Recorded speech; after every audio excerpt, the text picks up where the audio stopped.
네, 안녕하세요. MBN 동료 여러분들 반갑습니다. 네, 김시영이라고 합니다.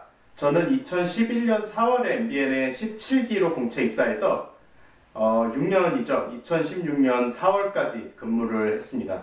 주로 국회팀, 법조팀, 그리고 지금은 없지만 시사기획부, 보재부, 국제부 그 6년 기간 동안 참 많은 출입처를 경험을 했네요. 네, 그렇게 하고 나서 2016년 4월에 3월이죠. 그때 휴직을 하고 1년간 준비를 해서 미국 유학에 성공을 했습니다. 저는 전정인 박세준 기자와 동기고요. 지금도 잘 살고 있는지 모르겠네요. 네, 잘 지내고 있나요? 네.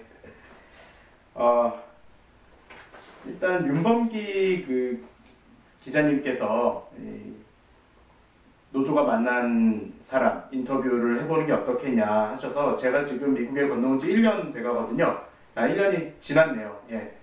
근데 사실 여기에서 이제 뭐 가족들하고 같이 오긴 했지만 많이 뭐 외롭습니다. 예, 일단 뭐 저는 개인적으로 37년간 사이에 유학, 어학연수 이런 것들이 경험이 처음이라 지난 1년 동안 거의 뭐 언어 적응하는 데만도 힘들었는데요. 그 와중에도 이제 회사 동료분들, 뭐 MBN도 그렇고 다른 타사 동료분들도 그렇고 여러 가지로 연락을 하면서 뭐 많이 위안이 되더라고요. 확실히 뭐 힘든 길을 택해서 그랬는지 뭐 그랬던 와중에 이제 윤범기 기자님께서 요청을 그렇게 하시니 저도 되게 반갑더라고요. 그래서 이 인터뷰에 응하게 됐습니다. 네. 그 유학을 떠난 이유를 물으셨는데요. 유학을 떠난 이유는 일단 뭐 많은 분들이 그 유학에 대해서 관심을 가지고 계신 걸로 알아요. 뭐 비단 유학이 아니라 뭔가 기자 생활을 하다 보면은 다른 것들에 대해서 생각을 좀 하실 때가 많죠. 많은 것들을 접하게 돼서 그럴까요? 네, 하여튼 뭔가 개인적인 욕구이자 한계를 느꼈던 것 같습니다. 예, 뭐 두 욕구와 한계는 어떻게 보면 같은 말인 것 같아요. 그러던 중에 이제 제가 예전부터 외교 안보 쪽에 관심이 많았었거든요. 그쪽 출입처 경험이 뭐 국회 국방위 외통위 빼고는 뭐 따로 경험은 없지만 그쪽에 계속 관심을 가져오다 보니 아무래도 보재부였던 것 같아요. 보재부 때 이제 철야 근무를 하면서 기사를 계속 보는데 저도 모르게 출력을 해서 보고 있는 기사들이 다 그쪽 파트더라고요. 그래서 그때가 유학 한 1년 반 정도 전이었죠. 결심을 하기 1년 반 정도 전이었는데 그때 이제 시작을 했던 것 같아요. 이렇게 일하던 것을 멈춰보고 이걸 바탕으로 해서 뭔가 퀀텀 점프라고 하면 너무 거창한가요? 그렇게 계기를 만들어 보자 해서 여기까지 오게 됐고 현재 그래서 지금 저는 미국 조지타운 대학교에 이 스쿨 오브 포린 서비스라는 이제 외교학부의 안보학 전공으로 지금 마스터스 디그리를 따기 위해서 공부하고 있습니다. 이제 1년 했고 1년 남았네요. 네. 그 과정에서 그 결심을 하는 과정에서 정말 MBN이라는 조직과 동료들과 어떻게 보면은 제 자신을 다시 한번 이렇게 확인하게 해준 그런 계기가 됐던 것 같아요. 그런 고마움을 느끼고 거기서 뭔가 좀 더 저 스스로를 확실하게 만들어 보고 싶다. 제 진로에 대해서도 그렇고요. 그런 생각이 많이 발동을 했던 것 같습니다. 예. 아까도 제가 이게 답변을 잠시 했지만 유학 내지 휴직을 꿈꾼다는 표현이 맞나요? 휴직을 고려하시는 분들이 많을 텐데 첫째로 어떻게 할 수 있었나? 첫째는 휴직하면 가장 먼저 떠오르는 단어가 눈치인 것 같습니다. 우리가 흔히 쓰는 단어죠. 눈치. 예, 저도 그 눈치 때문에 많은 고민을 했고 제가 과연 이 유학 일하기 싫어서 가는 것인가 이런 생각도 했던 게 사실입니다. 그런데 이제 그 눈치를 이겨낼 수 있는 정도의 결심과 확실한 생각이 있어야 그렇게 명확한 목표가 있어야 그게 첫 번째 조건인 것 같아요. 제가 지금 돌이켜보면. 그리고 둘째로는 일단 어느 정도의 이런 초반 생각을 하고 나면 주변 동료분들한테 많이 물어보는 게 중요한 것 같습니다. 저도 진짜 선후배님들한테도 정말 많이 물어봤던 것 같아요. 이런저런 공부를 하려면 참 물어보기가 조심스럽죠. 회사 다니면서. 그런데도 어쨌든 자기 인생에 대한 중심은 자기가 잡아야 되는 거니까 그렇게 물어보고 여러 가지 긍정적인 부정적인 답변들이 많이 돌아왔죠. 하지만 그것들이 참 그 당시로서는 듣기가 힘들었던 것 같아요. 왜냐하면 나는 나름대로 이 힘든 일에서 뭔가 더 큰 도약을 하기 위해서 그렇게 준비를 하는 건데 부정적인 답이 돌아오면 결국에는 내 생각이 틀렸다라는 걸 내가 인정하게 되는 거거든요. 그게 틀렸다는 든가 맞았다는가는 아직 판명이 안 된 것 같습니다. 제가 지금 아직 유학을 하고 있기 때문에. 하지만 적어도 그 도전을 시작하는 의미에서는 내가 내 중심을 잘 잡는 게 되게 중요하면서도 경청을 반드시 하고 판단을 하는 게 맞는 것 같아요. 마지막으로 현실적인 문제가 있죠. 이제 사실 유학 비용이 제가 이제 준비를 하면서도 가장 큰 고민거리였습니다. 그래서 이 직장 동안 뭐 아껴둔 돈만으로는 한계가 있죠. 사실 미국 유학이라는 게 더구나 이제 사립대로 가다 보면은 학비만 해도 또 만만치가 않거든요, 제가. 그래서 그런 것들을 고민을 많이 했었는데 결국에는 이제 다행히 교내에서도 이제 외국인으로서 유학을 왔을 때 제한적으로 할 수 있는 일들이 있고 그게 뭐 절대적으로 유학 자금을 커버할 수 있는 금액은 아닙니다만 뭐 이렇게 저렇게 운이 좋은 케이스였던 것 같기도 해요. 그러면서 이제 조금이나마 미력이나마 보태가면서 그렇게 유학 생활을 이어가고 있는 것 같습니다. 그리고 아시는 분들은 아시겠지만 저는 이제 딸 둘 와이프와 함께 왔기 때문에 이 출혈이 상당히 큽니다. 그래서 이제 여러 가지 여건을 고려해서 판단해야 되는 것 같아요. 가장 이 현실적인 문제를 마지막에 말씀드리는 이유는 중요한데도 불구하고 마지막에 말씀드리는 이유는 결국에는 그 결심이 더 중요하더라고요. 내가 해야겠다는 의지 앞에서 여러 가지로 일이 풀려가는 것도 사실인 것 같아요. 현실적으로 난 이 정도의 캐파가 있으니까 안 될 거야 라고만 생각하기에 더구나 지금 현재 기준으로 6, 7년 차 정도 되시는 분들이라면 사람들은 다 비슷한 생각을 할 것 같아요. 거기서 뭔가 결심을 하면 그 결심대로 상황이 따라가는 것도 무시할 수는 없는 거니까 결심에 너무 현실적인 것만 고려하지 않으셔도 좋을 것 같습니다. 아까도 말씀드렸다시피 저는 안보학을 공부하고 있습니다. Security Studies라는 건데요.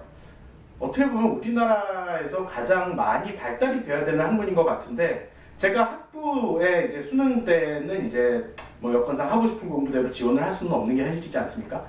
하지만 어찌됐든 간에 안보학이라는 거는 그냥 정치 외교학이라는 큰 카테고리에 묶여 있다는 게 좀 아쉬웠어요. 우리나라만큼 이스라엘 같은 경우에 예를 들더라도 뭔가 국방, 외교, 군사 분야적으로 상당히 발전이 돼 있습니다. 그 나라 기본적으로. 그런데 우리나라는 뭐 여러 가지 다른 점이 있겠지만 상대적으로 그쪽에 사람들이 관심이 없어요. 그게 좀 아쉬웠어요. 전부터. 그런데 이제 그래서 여기에서 이제 대한민국의 동부가 지역학을 하느냐 안보학을 하느냐 고를 수가 있었는데 안보학을 골랐죠. 그 덕분에 이제 미국 중심의 사고방식으로 조금 커리큘럼이 짜여져 있다는 좀 아쉬운 점은 있습니다. 그런데 뭐 제가 미국에 와서 공부하는 게 한국을 공부하자는 게 아니라 여기에 있는 어떻게 보면 또 한미동맹으로 오랫동안 엮여온 이 미국의 관점에서 보는 것이 또 내 스스로를 알기 전에 상대편을 먼저 아는 그런 발판이 된다고 생각하고 현재까지 그 생각이 맞습니다. 예. 그리고 무엇보다도 아시겠지만 이제 제가 2017년이죠. 그때 미국으로 건너오던 시점에 한참 미사일이 계속 제가 지난 그 가을 학기, 작년 가을 학기에 수업 때마다 그냥 미사일 얘기가 계속 나왔던 것 같아요. 참 그거를 운이 좋다라고는 표현하면 안 되죠. 우리 조국의 아픈 현실이니까요. 그런데 뭔가 타이밍이 참 제가 공부하러 온 그 타이밍에 맞아 떨어지긴 했던 것 같아요. 그래서 개인적인 그런 여건이 잘 풀리는데 감사하면서 공부를 더 열심히 하고 할 수 있게 된 계기였죠. 그리고 이제 공부를 하다 보니 뭐 욕심이 납니다. 예. 작년에 이제 휴직 1년이 이제 도과가 돼서 사직을 했는데 작년이 아니네요. 지난 4월이네요. 예. 그렇게 하고 보니까 이제 제가 여기에서 돌아갈 다리를 끊고 이제 여기에서 공부를 하고 있는 건데 여기에서 길을 좀 찾아보게도 되더라고요. 그래서 한국인으로서의 중심을 잃지 않으면서 이 안보학 분야 나아가서 우리나라 전체의 이런 외교 안보의 틀을 조금 더 깊이 있게 공부할 수 있는 방법이 뭐가 있을까 이런 쪽으로 구상을 하고 있습니다. 제가 유학을 떠날 때도 의지화하겠다는 첫 한층 올라가는 계단 정도는 확실하게 제가 설계를 했지만 사실 뭐 인생이 그렇지 않습니까? 뭐 다음 해 인사가 어떻게 날지도 모르잖아요. 그리고 당장 이번 뭐 11월 인사가 어떻게 날지도 모르고 그런 상황에서 앞으로의 상황을 뭔가 내가 돌아갈 곳까지 다 마련해놓고 이 도전을 하는 것 자체는 어불성설인 것 같아요. 그래서 이제 더욱더 이제 이번 총 4학기를 하는데 저 이제 3학기 시작이거든요. 그 3학기 시작쯤에 이제 진로에 대한 고민을 좀 많이 해야죠. 그 부분은 제가 개인적으로 뭔가 업데이트가 되면 동료분들 통해서 뭐 전할 일이 오겠죠. 네, 현재로서는 안보학과 연관된 동북아 그리고 나아가서 이곳의 역사에 대해서 더 깊이 있게 좀 공부하고 싶다라는 생각입니다. 그게 연구가 되던 더 많은 깊이 있는 공부가 되던 취직이 되던 그렇습니다.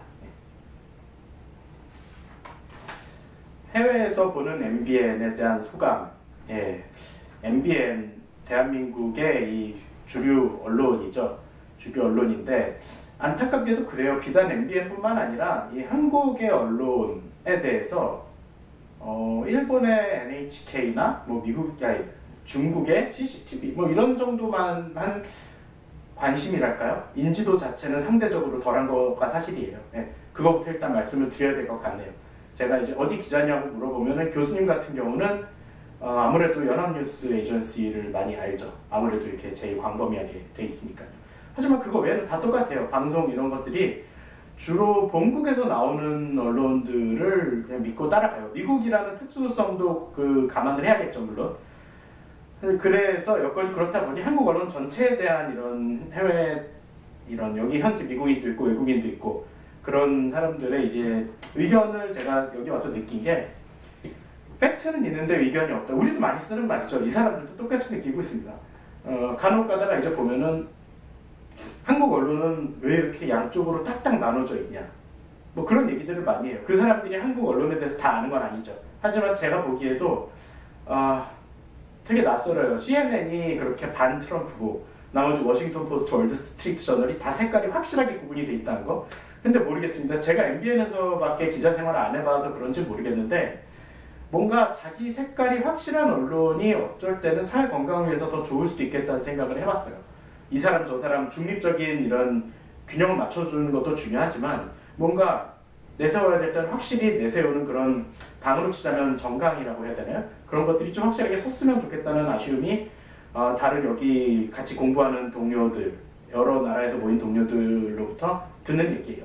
특히 이제 북한에서 미사일 막 발사하고 했던 작년 한 해죠. 올해는 뭐 전체적인 의견이 다 같이 가니까 상관이 없는데 너희 나라 언론은 왜 발사했다는 거에 대해서만 보도가 있고 그거에 대해서 정부의 대응에 대한 이런 비판이 일절 없냐. 뭐 작년이 뭐 좀 시끌벅적한 뒤끝이어서 그랬었나요? 모르겠는데 하여튼 그들의 생각은 그렇습니다. 한국 언론이 뭔가 조금 더 나를 세워줬으면 좋겠다. 이런 얘기들 많이 하더라고요. 네. 마지막으로 전 직장인 MBN 동료분들에게 하고 싶은 말. 예. 그 퇴사 즈음에서 휴직 즈음에서 정말 많은 동료분들한테 감사하다는 말이었어요. 그 말뿐이었습니다. 앞에도 말씀드렸지만 정말 지하 5층 구내식당부터 12층 강당까지 그리고 출입처로 치자면 뭐 국회, 검찰, 뭐 시사기획부 때 그 전국구로 누볐던 곳들 구석구석에서 만났던 사람과 장소, 상황들이 제가 이런 결심을 하게 만든 작은 요소들인 것 같아요. 네, 그건 확실합니다. 제 욕구가 뭔지 발견하게 해줬고 싫은 게 뭔지 알아야 좋은 것도 발견할 수가 있죠. 그런 과정들이었던 것 같아서 저는 그 6년여 휴직 포함해서 7년여 기간 동안 정말 감사할 일들 뿐이었던 것 같아요. 동료분들한테 제가 그렇게 느끼고 있고 휴직한 인원 중에 한 명이 사직한 인원 중에 한 명이 그렇게 현재 기자 생활을 할 때 비교해서 그렇다는 뜻이 절대 아니에요. 제가 한 결심에 대해서 책임을 지고 하루하루를 열심히 살았다. 이 부분을 동료분들께 그때 제가 자문을 구하고 여러 좋은 말 또 채찍질이 되는 말 많이 들었던 분들한테 중간 보고하는 차원에서 이렇게 말씀을 드리고 싶은 겁니다. 감사하다는 말씀을 다시 한번 드리고요. 뭐 흔히들 하는 진부한 얘기지만 도전은 늦었을 때가 가장 적기라는 말이 있죠. 저도 이 입사 자체가 상대적으로 늦었기 때문에 사실 정말 하기 힘든 결정이었는데 뭐 여기에서 제가 뭐 1, 2년 뒤 불과 미래를 어떻게 점치겠습니까? 많은 어쨌든 매 순간 분초를 진짜 1시간 하루 쓰듯이 그렇게 촘촘하게 체력 닿는 범위까지 진짜 밀어붙이고 있습니다. 휴직 때도 드렸던 말씀이지만 휴직하고 나서 그 1년 준비, 토플 GRE 준비하는 동안 정말 출근할 때보다 법조팀 기준으로 출근할 때보다 퇴근할 때보다 일찍 일어나고 늦게 공부를 접자 이 생각으로 임하고 있고 지금까지 그건 계속되고 있습니다. 그렇게 휴직과 사직 뭔가 다른 길을 이제 모색을 하려면 그 정도 의지는 갖고 출발하는 게 가장 중요한 것 같습니다. 결국은 말이 너무 길었습니다.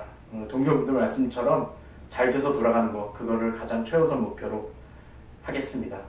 그 날씨 요즘에 많이 덥던데 여기도 마찬가지로 덥습니다. 금방 가을 찾아오니까요.